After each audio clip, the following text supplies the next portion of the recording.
আসসালামু আলাইকুম, কেমন আছেন সবাই? আশা করি সবাই ভালো আছেন, সুস্থ আছেন। আমরাও আলহামদুলিল্লাহ ভালোই আছি।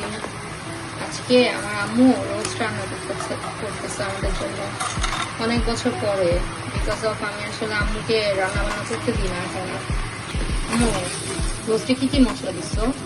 রোস্টে দিচ্ছি জয়ত্রী, জয়ফল, গরম মশলা, দারচিনি, এলাচ, লবঙ্গ, আদা, জিরা, রসুন বাটা, তারপরে টক দই, বাদাম, পোস্তদানা এগুলো দাও না? পোস্তদানা, বাদাম।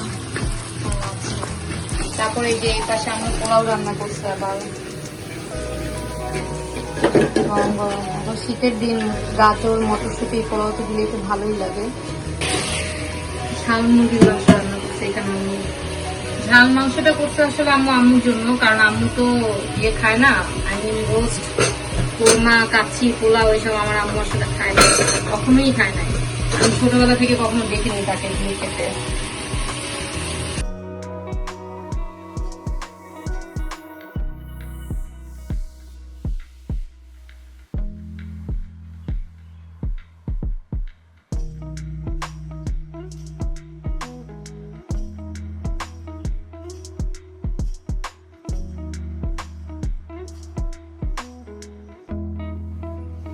এই যে রোস্টের ফাইনাল লুক, একদম ঘি দিয়ে বাগার দিচ্ছে আম্মু।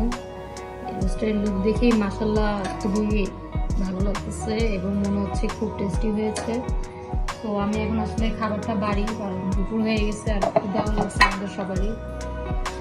আমরা আসলে মাটির প্লেটে খাই। প্লেটে আমি উঠাই দিই খাবারটা। হাঁসের ডিম বা মুরগির ডিম, রোস্টে একটা ডিম দিলে আমার খুব ভালো লাগে, বেশ মোরগ পোলা একটা ফিল আসে। গ্রেভি এটা হচ্ছে পেট বাড়া শেষ, এখন জাস্ট খেতে বসবে।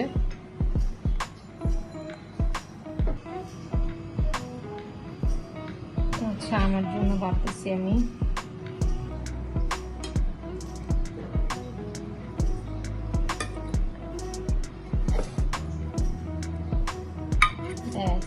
আলহামদুলিল্লাহ বাড়া শেষ।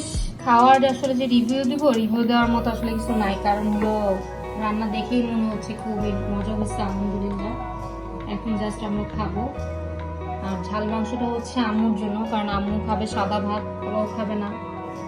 আর আমরা আসলে এখন ঝাল মাংস খাবো না, আমরা এখন রোস্টটা দিয়েই খাবো শুধু।